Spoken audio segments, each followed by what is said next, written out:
Paano nga ba bumuo ng isang healthy relationship? Number 1. Magsalita ka. Huwag asahan na mabasa ng iyong kapareha ang iyong isip o malaman ito. Kung mayroon kang pangangailangan o nais ipahayag ang isang bagay, kailangan mong ipagbigay alam ito sa iyong partner.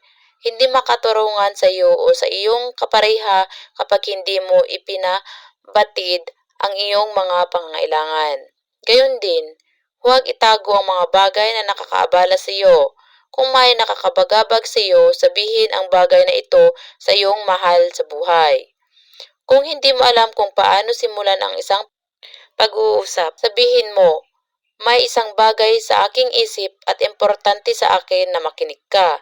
Maaari mo ring sabihin, may nakakaabala sa akin at parang nararapat na pag-usapan natin to para magawan natin ng solusyon. Number 2, makinig ng mabuti. Bahagi ng isang malusog na relasyon ay ang pag-alam kung kailan makikipag-usap at kailan makikinig. Paunlarin ang iyong mga kasanayan sa pakikinig sa pamamagitan ng hindi panggambala at hayaan ang iyong partner na tapusin ang kanilang mga saloobin at damdamin. Tiyak na makinig at subukang intindihin ang partner mo ng lubusan. Huwag layunin na mag-isip ng reply o sagot o depensa habang nagsasalita ang iyong minamahal. Tandaan na hindi ito kompetisyon at ang pakay ninyo sa pag-uusap ay magkaintindihan kayo at makahanap ng solusyon kung saan magiging masaya kayong dalawa.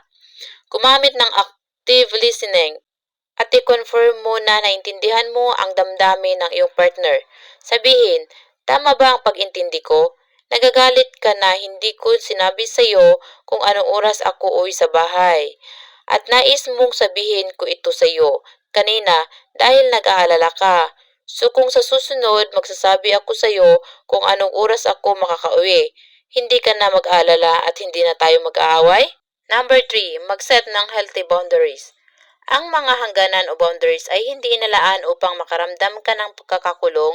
Importante ito upang mabanatili ang paggalang natin sa isa't isa at maunawaan ang mga expectation natin mula sa ating relasyon. Kung hindi ka komportable sa isang bagay, sabihin ito sa iyong partner at maghanap ng healthy compromise. Hindi pwede na ang kagustuhan mo lang ang masusunod. Dapat may give and take sa iyong dalawa. Kunwari, ang partner mo ay gusto na lagi kang kasama at ikaw naman ay gusto ng personal time. Mahalaga na mag-agree kayo sa schedule kung saan makakapag-date kayo ng regular. Ngunit may at least ilang araw sa isang linggo kung saan may time ka naman. Huwag hayaang kontrolin ka ng iyong partner at huwag mo ring siyang kontrolin.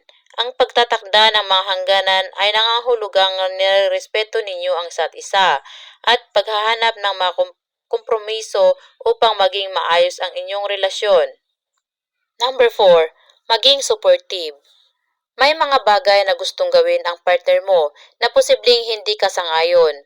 Kunwari, baka gusto niyang matutong magmotor o di kaya ay gustong magtrabaho abroad. Pag-usapan ninyo ito bilang magkarelasyon. Pero do your best to be supportive. Kung alam mong gusto niya talaga ang landas ng kanyang tatahakin, suportahan mo at magkompromiso na lang kayo sa isang bagay. Kunwari, gusto niya talagang magmotor kasama ang mga kaibigan niya. Payagan siya ngunit siguro pag weekend lang at mas mainam kung hindi masyadong malalayo ang mga lugar na pupuntahan nila. Kung kaya mong sumabay sa hobby o kagustuhan ng partner mo at subukan rin ito. Napakalaking bagay dahil maliban sa sinusuportahan mo na siya, maaari nyo ring itong maging bonding activity bilang magjowa o mag-asawa. Number 5, mag-enjoy. Ang healthy relationship ay tinatrabaho, pero hindi siya dapat puro trabaho. Dapat, masaya rin kayo sa piling ng isa't isa. Ugaliin na gumawa ng oras para sa isa't isa at mag-date. Kung magkatrabaho kayo o magkasosyo kayo ng jowa mo sa negasyo, siguraduhin ng pagde-date dapat walang halong usap tungkol sa trabaho. Magbakasyon paminsan-minsan at laging mag-effort ay pagpatuloy ang landian maski nakasal na kayo. Gumawa ng listahan ng mga bagay na gusto niyong gawin as a couple o mga lugar na gusto nyong mapuntahan. Maganda ito dahil may linulook forward kayo as a couple. Number 6, magpatawad. Hindi maiwasan ang hindi pagkakaunawaan sa gitna ng magkasintahan. Matutong magpatawad, lalo na kung mababaw lang ang kasalanan ng iyong partner. Piliin ang mga bagay na dapat pag-awayan. Choose your battles, ika nga. Kung ikaw naman ang may kasalanan, matuto ka ring magsuri at subukang huwag nang ulitin ang iyong kasalanan sa partner mo. Kung malalim ang kasalanan tulad ng pag-cheat, may karapatan kang huwag magpatawad at umalis na lamang sa iyong relasyon. Kung patatawarin mo man ang iyong kasintahan, siguraduhin na ang pagpapatawad mo ay buo at sincere. Hindi maaring magpatawad ngunit kada away nyo ay bibring up mo ang kasalanan niya, maski hindi related ito sa away nyo. Number 7, mahalin ang iyong sarili. Mahirap magmahal ng ibang tao kung hindi mo pa mahal ang iyong sarili. Kapag hindi mo mahal ang iyong sarili, magiging insecure at needy ka sa iyong partner.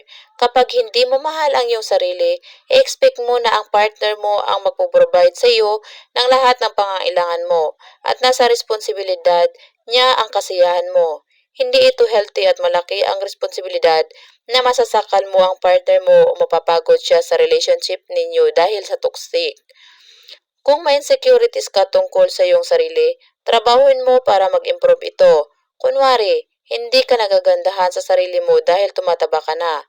Maski lang beses sabihin ng partner mo sa iyo na maganda ka at mahal ka niya.